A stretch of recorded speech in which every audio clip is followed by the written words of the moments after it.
Okay, so we are live. Okay, so welcome everybody. This is another edition of the live interview series that the New Zealand Health and Safety Professionals group on Facebook are putting out there. So since the beginning of this week, we've interviewed a number of guest speakers, people that have supported this group on and off over the last few years, and it's no different today. So today we are joined by Burt, who I've been fortunate enough to know now for 3 or 4 years, maybe even longer now, Jen. And so before I start rattling on, how about you introduce yourself, give us maybe a bit of a spiel about your background and what you are currently doing. Okay, sounds good. Hi everybody. So I met Matt through Airways. So we both used to work at Airways, and while I was there was a project coordinator for the PMO, Project Management Office, and through that time was also a health and safety rep, and then moved into being the PMO manager for some time as well. And as a health and safety rep, was responsible for an area of people within the building, but also mostly with their project managers on their projects around the airlines and the airports, just making sure we had all the health and safety ducks in a row. So that gave me a lot of education involved in that too, which was really good, because I've now moved into a new role, which is working for a smaller company. And I'm their health and safety advisor and their HR advisor, plus I do a bit of project management work with them as well. So this company installs chillers and cool stalls, so they work in the insulated panel industry. So you can imagine in that we're building anything from a building that we've got on the go at the moment, the size of a rugby field, through small jobs like building for a dog breeder, building a whelping box for her breeding. Wow. Obviously, at the moment, we're seriously involved in providing support for essential businesses. So if their chillers or cool stores need altering, support them to be able to continue providing food for New Zealand, we're right there at their back. Yeah, amazing. So obviously all hands on deck at the moment. What's nice about this opportunity to catch up now is this is a really nice flow-on continuity from my conversation I had with Deanne Brabant from Morrison Kent Lawyers earlier on this week, who was talking about the legalities and the contracts and the importance of getting planning right for the essential services that are out there potentially being exposed in the workplace, but also in residential homes as well. So this is really good to be able to take the theoretical and the legislative and the documentation side of it all the way through to actually putting it into practice. So this is going to be an awesome session. I'm really looking forward to catching up, Jen.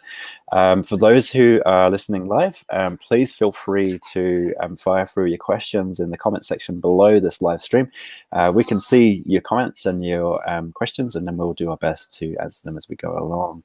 So how about the last few weeks for you as well, Jen? So obviously it's all been hectic for all of us, but it sounds like you have had a bit of a head start to the rest of us.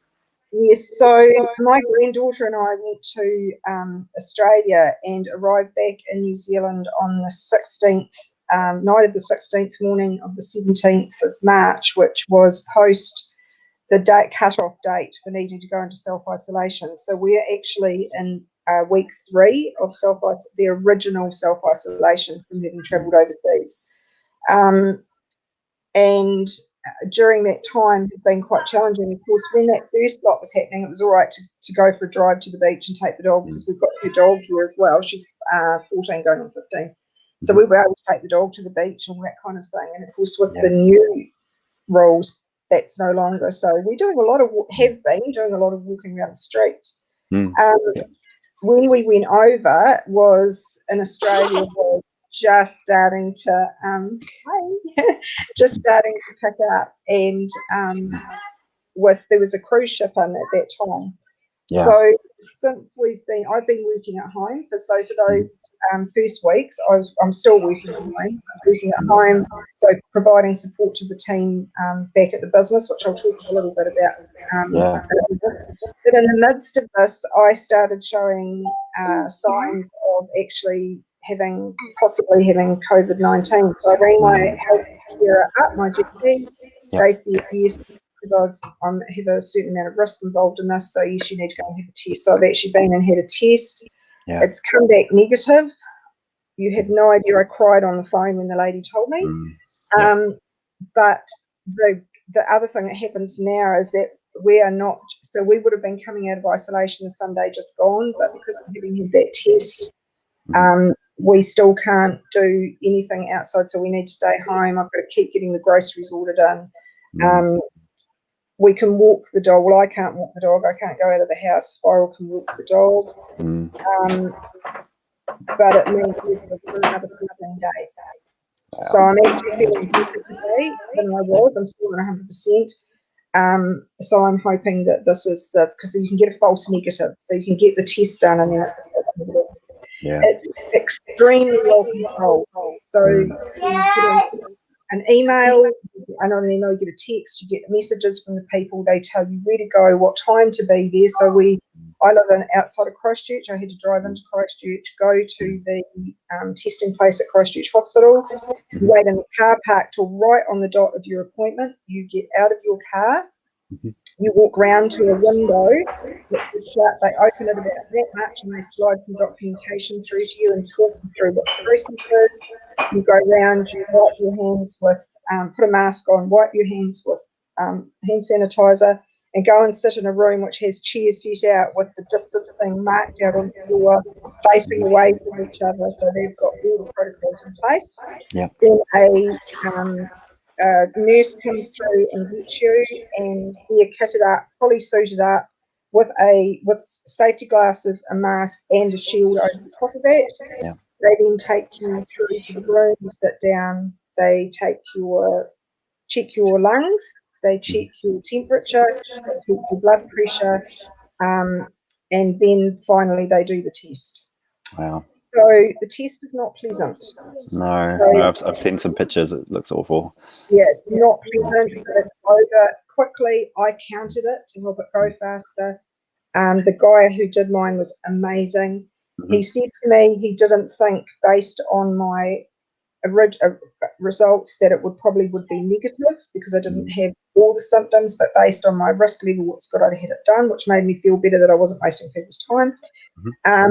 And then once you've finished all that, they give you get rid of your mask, you put the new mask on, and you hand sanitize on the way out, and you've got paperwork that says that you've had it done, and it also explains what you need to do when you get home.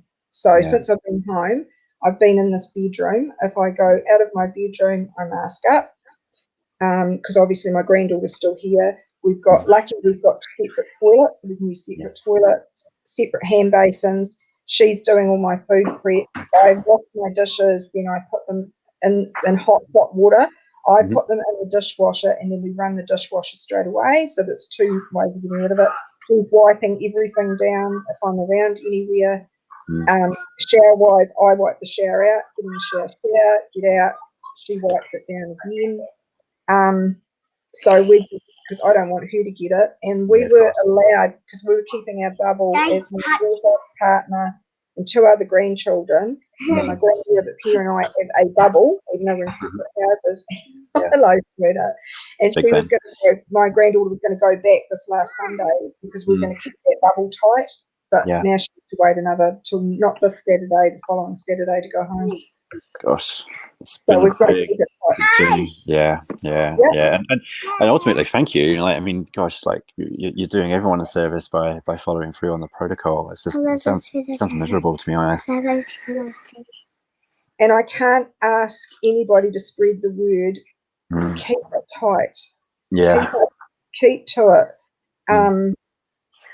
I found it amazing out walking when we were able to go walking, meeting people on other sides of the street who were really following the protocols and keeping on the other side of the street, talking across the street, which was really amazing. It's a gift that we're getting, in the sense we're getting to talk to people we've probably never waved to, maybe, as they've driven past, but it's increased our social circle in that sense.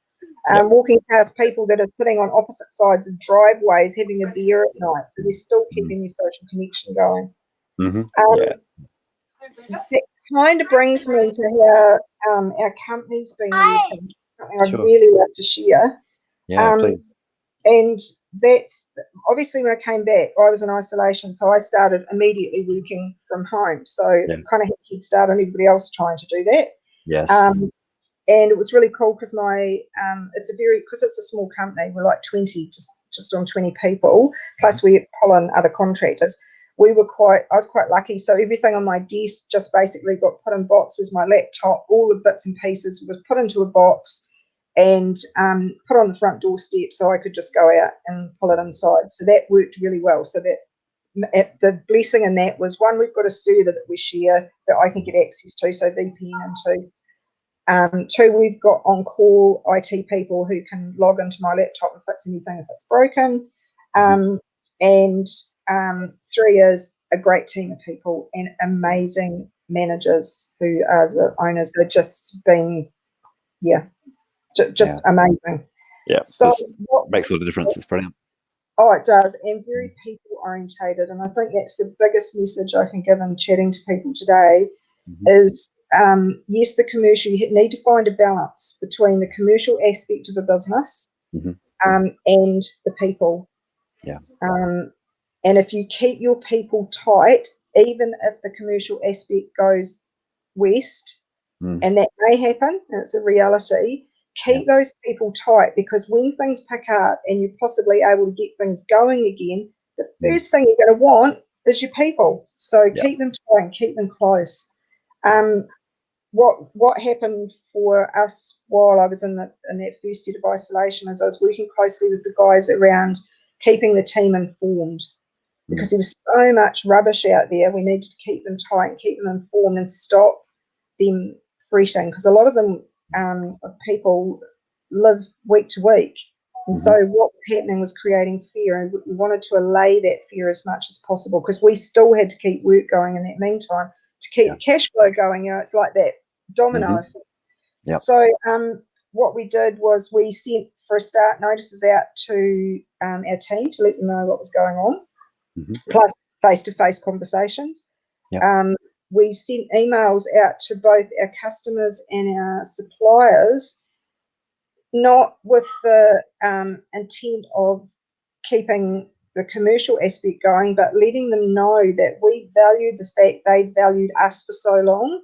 So we wanted to be able to give that people aspect back, and if they needed us, to let them know that we were going to be there for them in whatever capacity they wanted. If they wanted someone to talk to, I've actually got one of the guys who's fairly high up in one of the businesses was setting them up as an essential business, and it was quite hard work getting all the process lined up, and I just had to have a conversation with him, and him and I now are going to have chats so that I can be a sounding board for him. 5 minutes of my time, which is not going to earn any money, but the emotional support that gives someone through this, you can't put a value on that. And those things will be remembered at the end of this. Yeah, absolutely. It's quite hard work getting all the process lined up. And I just had to have a conversation with them. And we're a bit out of sync.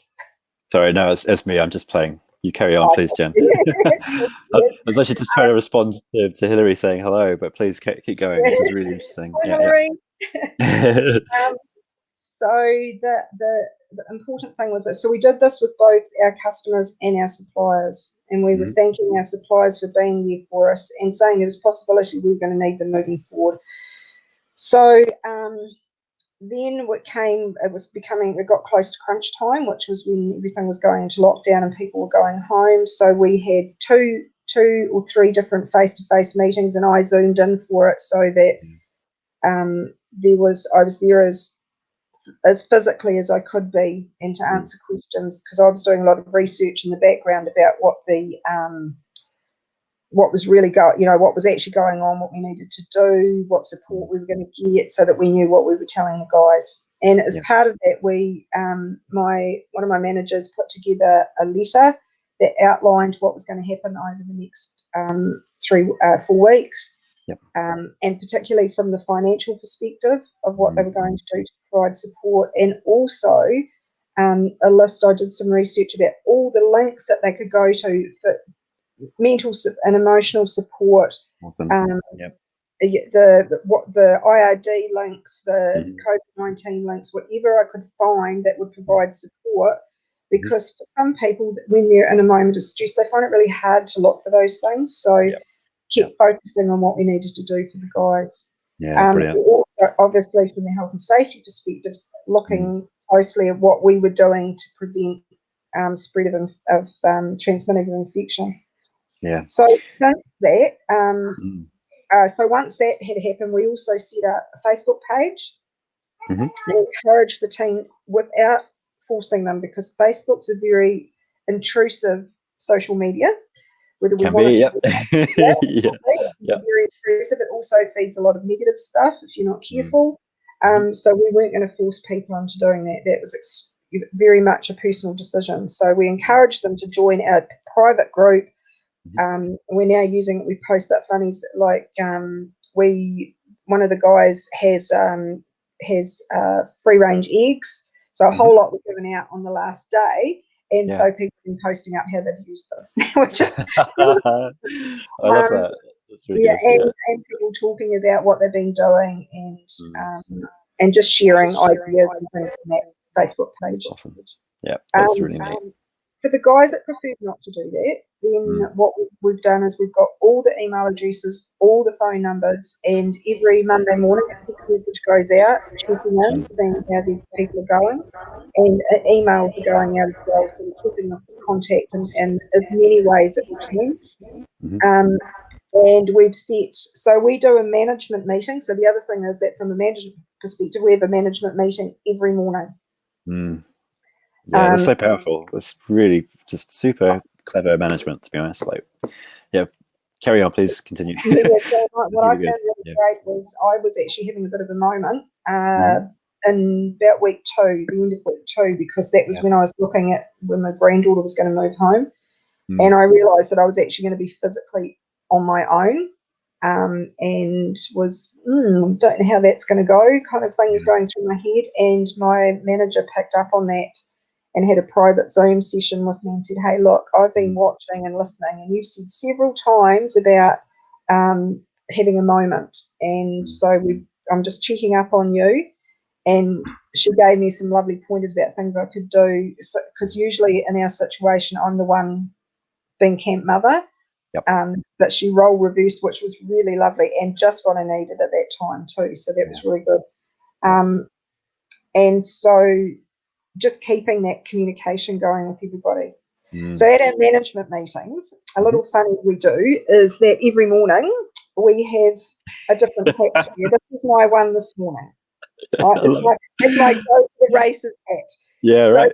some really funny ones, like one of the guys came up with one that's got whatever written on the front of it and that kind of thing. So it's been really good. So we've enlarged that and set the challenge out to the guys today that from over the weekend, because we're making the difference between week and weekend.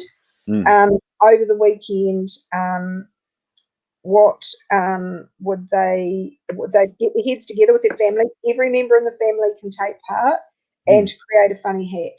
So, and then they've got to take photos of it, put it up on Facebook, put it up on their email, whatever communication they're using, and then we'll share it out with the wider group so that everybody can see what they've done. Yeah, so getting a real sense of community and connectedness despite everything else that's going on. Yep. Well, without the people, there is no business. Yep. Without people, there's no business. And that's it. And I think that's what you're describing is at the very core values of the business is people, right? So often, and I'm sure you've seen it too, when we audit and review health and safety management systems of various businesses, various different industries, you always see these value and commitment statements or these policy statements that are up on the wall, but when you actually look at it, you're like, gosh, like they're really not living and breathing what they are committing to. Clearly that's what's happening with your company. It's amazing. I think it's for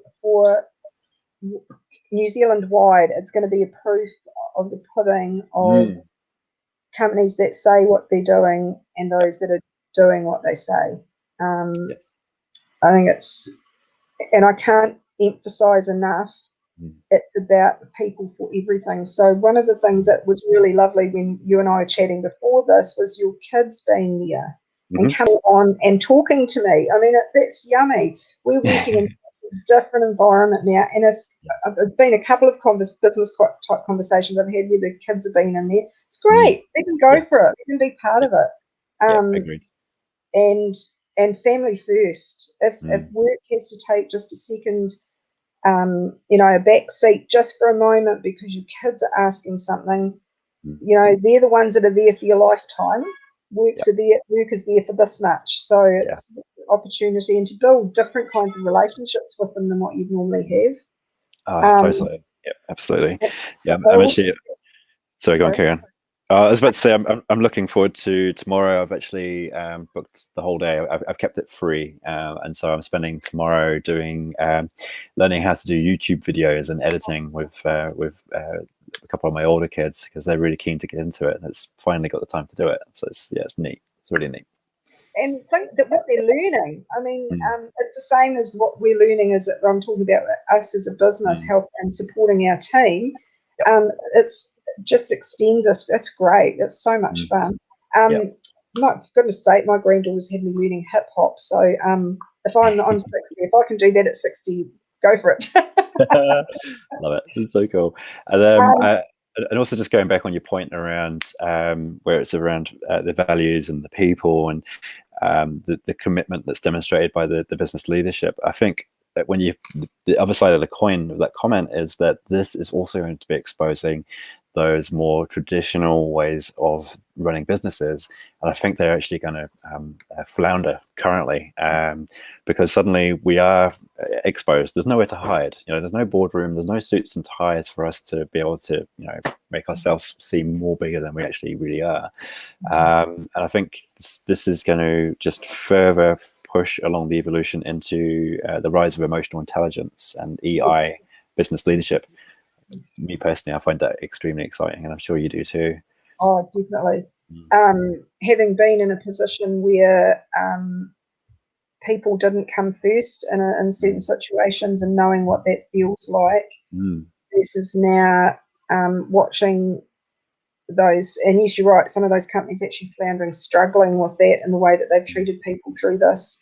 It's also a pleasure to watch those that have put the hand out and stepped up using that emotional intelligence. Companies where some of the higher paid executives have actually taken pay cuts to support their people. I mean, it might seem like nothing, but that for some of them, they're also paying bills and have got their standard of living to a certain level, and to drop back from that to support their people is, it's that people first kind of thing, which is really, really awesome. Yeah, definitely. Now, when we spoke earlier today before this interview, you mentioned there's it's either a friend of yours or someone who is within the probation services world who's done a bit of a write-up as to what we can expect over the next 4, 5, 6+ weeks whilst we go through this process. Would you like to share that? Because I think it's really valuable. Yes, I would love to share it. It actually came up on my Facebook, and I've been filtering a lot of stuff out, but this really stuck with me. So this woman works in the probation service and works closely with people on home detention. So a little bit like we are right now, mum sent us to our rooms.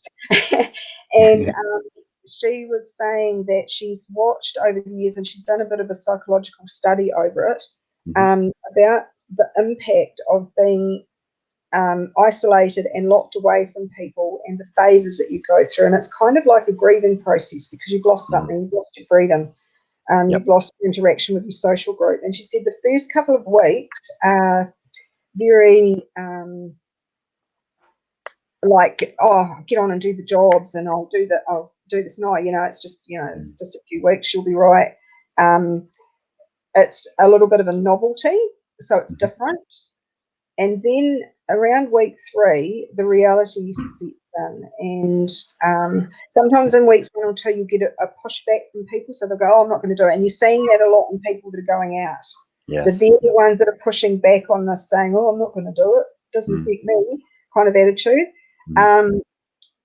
Week 3, when the reality starts to hit, is when you can get some depression, some a bit of what you probably can't class it as fatigue, but it's actually emotional fatigue from having to be not go out, not being able to do the things that you want to do.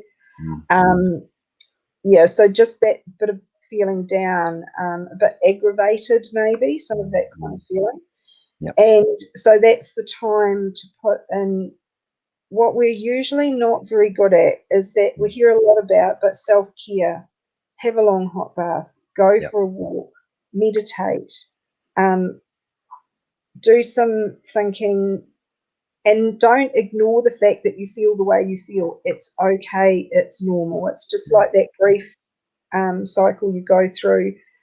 This is the bit about just getting your mind and your body and your every emotional bit to just get into what's different and to acknowledge it, because this is making a whole change. It's not just physical, it's emotional, it's cellular. We're actually changing everything that we do. And by spending some time doing stuff that's for us as much as we can. And also the other thing is acknowledging the other people around you that are feeling that way. It's all right, to feel that way, and supporting them but also look after self first, which we're usually not very good at. And then especially in our profession. the fourth week is when she has observed that people's creativity comes to the fore. So they kind of go through the slump, and then they come out the other end and they start to visualize and see the gift that's in it and ways of doing things differently. She mentioned people mind mapping. It's an opportunity to look to the future. I actually said to someone yesterday they were really struggling and with being in that state right now. And I suggested to them something that I do and I have done, and that is write a wee story, couple of paragraphs, quite descriptive, use real descriptive words about what you're going to be doing at the end of this. Where are you? What are you doing? Who are you doing it with? How does it feel? What's the next step after that? So you actually lift your eyes up and out of where you are and you're looking forward. And just keep reviewing that and rewriting it and focusing on the other bit. Obviously, there's the practical stuff we have to do now, being present in the moment and being cautious and careful. But that doesn't mean we don't look out and look forward, because there's some gifts coming out of this. It's probably just quite hard to see them right now. Yeah. Such really valuable advice. Thank you. Thanks for sharing that. It's, it is often too easy to fall into the trap of putting the blinkers on and just worrying about the present moment and forgetting that actually in time this will be in the past, and it will be something that we will reminisce on, and our kids will be able to tell us stories of how they remembered when we spent more time with them when all this went down, and there'll be lots of positives that have come through it. Personally, and I suspect you're the same, is that yes, there's some awful things that are happening that behind the scenes that we only just get a snapshot of, but there is also so much opportunity and potential for the good stuff to come through from this. And we're already seeing signs of it, where communities are coming together, we're connecting much more online, and I see the real rise of opportunity and also acceptance of the new ways in which we can communicate with one another. It's quite exciting. It is. It's very exciting. And what I'm enjoying seeing is the connectiveness even in the commercial world. So we're supporting essential businesses, the amount of communication and support that's going on between those businesses, not just about doing the job and getting paid and all that kind of stuff, but how are you going, what can we do? Here's so every business we work with comes out with a strict guideline of going into the business, coming out of the business. So that keeps our staff safe. Great. Like supplying PPE, so that and that's really reassuring to see. So it's not just come in and do the job, and we're not worried about your people. They're encompassing us as part of their family as well, which is really good to see. Actually, that's something I should mention too. We have put, as I said, we're supporting essential businesses. And what we've been doing is we've got a declaration, because for me it's really, really important that anybody that goes out to those jobs is fully aware of the risk, that feels totally empowered to say no. That's really important. and that they feel confident in what we're putting around them to make them feel safe. Yep. So they write up. I've written up a declaration which they sign off to say that they've been made aware for every individual job of what we're going to do. Yep. Everybody arrives in separate cars. One job we just did, there was 3 lots of work needed to happen. So the business that was getting the work done were staggering the arrival. So the first lot of contractors came in and did what they had to do. Everything got wiped down. The next set of contractors came in, wiped down, did their job, wiped down, left. Brilliant. And they did that all the way through. So, and then when our guys, we only had 2 on site and they worked in separate places. Yep. And we got the materials made up and handled by one bubble. It takes a lot of planning and a lot of communication, hence why our management meetings every morning are important. Yeah. Thank you so much for sharing that. That is theory into practice. That's such a great example of how businesses, individuals are tackling this new threat that we find ourselves in, but by using the models that we know have worked in the past, have worked up until a couple of weeks ago, and obviously clearly still working now. I love the fact that the team have the commitment statement. They're basically like, this is our methodology of how we're going to tackle these jobs. The guys are being asked to run through those and sign them off each and every time. You are keeping everyone as isolated as possible. You're keeping within the bubbles, and you're having that daily management meeting to ensure that everyone's pre-planning, and then I'm sure also post task reviewing as well to see how that's gone and if there's any learnings. How awesome. Yeah. Every morning the management meeting starts with how did it go yesterday and what's happening today. And like today, we've just reviewed what we're sending out with the guys. So I can't be in the bubble where that's being done up at our yard, but with the managers of my company actually live on site basically, so next to where they're working. So they put together some extra stuff, sent me a photo of it, said, what do you think? And I said, how about putting this in? So they did that as well. So that kind of constant communication. The other thing that's really just blows my mind actually is that one of the directors who's also on tools turns up to every job, whether they're the person going in to do it or not. They turn up to every job. They're outside, they wait, and the reason is that if for some reason the person going into the job does not feel safe and confident about doing it, we've got management on site at the time to back them up. And so that makes our staff feel a lot more confident too, that we're actually there for them on site. And the director I'm talking about, his words were in our management meeting the other day, we're keeping the food supplies going in New Zealand. We're keeping New Zealand going. That's our role, whether it's only an hour's job. If it keeps some food going to the supermarkets, which keep people fed through this, then that's important. But at the same time, we've got to keep our people safe. So it was really lovely to hear that. It was the big picture thinking we need to have in place now. Yeah, and I'm sure there'll be lots of people listening to this clambering to try and find out how they can get work at your place. It's just that really is textbook and beyond, really. Gosh, like what an amazing commitment from senior leadership all the way down to the team. Amazing stuff. Cool, mate. That's so good. So obviously we've got people tuning in live at the moment. If anyone has any questions whilst we are talking, please feel free to fire them through. We have had someone mention that they're not classed as essential services, but their phone hasn't stopped running due to support from their clients being required. So, I mean, I can definitely feel that pain. The phone and emails have just been running red hot. Trying to run a business from home is quite challenging at the best of times. And they've mentioned, I also have that concern that if one of our clients has a major incident and the phone goes and we're requested to assist with a an ICAM or a bow tie level investigation, it's going to be quite a challenge, because obviously we're not essential services currently. I'm actually doing some work behind the scenes to try and investigate that further for advanced safety, but it's it's quite a challenge for health and safety advisors, managers across the board, I suspect, about where our responsibilities rest. So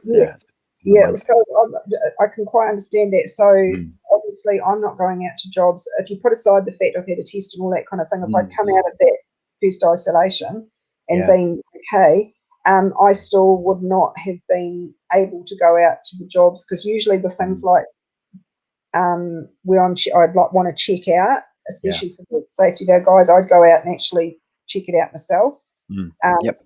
Can't do that. So I'm, in this case, relying on the other guys to do that for me.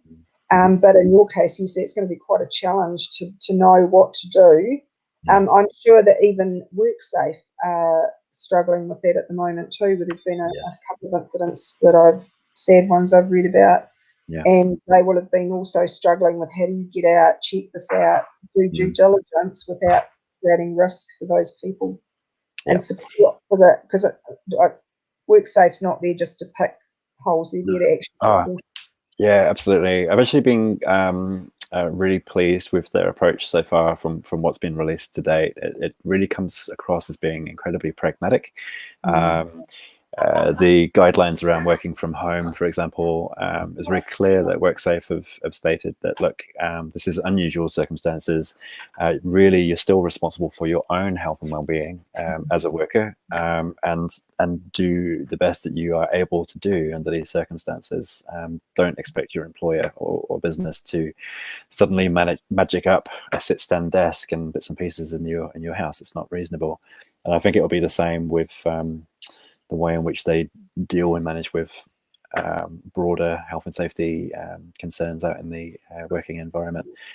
And I imagine also we'll see in short space of time some standards or some expectations around how essential services ought to be approaching other people's or other PCBUs, places of work, and the level of communication required. It's something that I actually intend to do in the near future, is start to explore that in some videos on another platform, because I think it's going to be really useful to get that information out. So what we've been doing is that, in general, the larger companies are amazing at sending information out about what their protocols are, their processes, their policies around this. They've been really quick to get onto it, which is great. And you often find that probably in the bigger businesses, because they've got more resource to throw at it too, to be able to do that. So we get emails from them that are quite clear cut about what it means for us to send people to their business, and what they're giving us to give us permission to go there, what they're giving us to provide safety for our staff. The smaller companies have not been as diligent about that. This is an observation, not a criticism. This is like you said, that's reality, right? But what we found is, if we supply them with what we're expecting from them, then there's no problem. They come to the party. We've turned down jobs. We've found it very interesting that some businesses have asked us to do work that doesn't quite fit the essential side of it. And that's okay. That's their choice. We were going to have to send too many people. It was going to create too much risk. Sorry, we're not seeing that as essential work for you to keep going. It was work that was actually asked for earlier on, before this all happened. So it's just a little questionable. But if we can see, like, I'll give you an example: creating doorways so people can stay, so they go in one door and out another. So you've got flow rather than having to go in and out one door, that kind of thing. Just that kind of stuff. Yes, that's essential, because that's creating safety and keeping production going. Whereas something that's just those kinds of things. But like I've said, if you ask, then they're pretty good at coming back with, yes, that's what we've got. No, you've actually just reminded me of one of the local Facebook group that I'm a member of. So it's just happens to be the local urban area that we live. There was an ask for some emergency work on a roof. So it's a homeowner simply saying, does anyone know any builders or roofers that can come and help us? It was during the time when there was heavy rains over the last few days. Yeah. And sure enough, there was like, oh yeah, we know such and such, she'll be able to do that. And I'm just sitting there going, oh my goodness, like, what's to stop that contractor from just simply bowling into their house and getting the work done? It's natural instinct to want to do that. They've got the skills and the ability to do it, but what controls or what measures have they put in place to ensure that they're not exposed and they're not exposing one bubble to another? And it's just that, yeah, that's kind of what I'm trying to respond to, and I will over the next few days, is to try and get some simple advice out to that audience to try and help them navigate that as well. It sounds to me like you guys are well and truly all over it, which is fantastic. The one thing, the caution I would give too, is that we're very, very focused at the moment on COVID-19. Mm-hmm. Very focused on that. We cannot let slip all our other health and safety and wellbeing practice. We cannot let that slip. And that will result in injury. Yeah. And that's a concern I have. We had a meeting this morning. There's a job that's needed to be done. It required a piece of health and safety equipment. There was a conversation about, what's another way of doing that? No. If we can't use what we need to use, we don't do the job. Mm-hmm. Yeah. Straightforward. Yeah. It's super simple. Yeah, and make it quite black and white, because yes, it takes creative thinking, but not creative thinking that could create risk. That's there. It's wrapped up together. It's not a separate thing. Oh, we'll think about this first, and then about COVID-19, and then we'll think about health and safety. They're all in the same bundle. Yeah. So important to keep it all together. And I know that all you guys out there will be working hard at doing that. Yeah, absolutely. No, it's a really important message. Yeah, it's so good, Jen. Cool. So we've still got a few live viewers on board with us at the moment. If anyone wants to fire through any final questions, please feel free to do so. What I'm also doing is I'm packaging these interviews into small little bite sizes, sharing it on LinkedIn, getting it onto YouTube, putting it onto various websites, so we can get this out as far and broad and as wide as we can. Everything we do here at NZHSP is free. It's all voluntary based. Basically, we're just on a mission to try and get what good looks like out to the widest audience possible. So without anyone's support, it wouldn't be possible. So your likes, your comments, your shares, it all really just helps embolden and empower us. Also, the fact that we get to speak to amazing people like Jen. So Jen, thank you so much for your time today. It's been really invaluable, particularly facing the circumstances that you currently find yourself in. Like we're all been locked down at the moment, but you are clearly at the kind of very tip of the iceberg in terms of what's really going on. So thank you for giving us your time. Yeah. Can I just say too, if anybody would like to get hold of me, has any questions, needs a sounding board, wants someone to talk to, I'm here. Just give me a call. Just Facebook me, whatever you need to do. We're in this together, and reach out. If you're feeling a bit down sometimes, or if you've got a problem and you can't see an answer to it, just some concerns, just reach out, because we're in a community here, and we're in a New Zealand community, not in a worldwide community now, not just in our health and safety professionals one. We're wider than that now. So reach out. There's always someone there to help. Thank you, Jen. Obvious why I picked Jen to reach out to. It's a really awesome message. Thank you so much. So there you have it, folks. If you want to reach out to Jen, you can send her a direct message through Facebook. She's also on LinkedIn and various other spaces. So thank you so much for your time today. I'm looking forward to catching up with you in the near future anyway, hopefully over a drink or something in the not too distant future. So look after yourself, mate, and we'll stay in touch. That sounds good. Thanks, everybody. Thanks, Matt. It's really enjoyable. See ya. See you, mate. Bye-bye.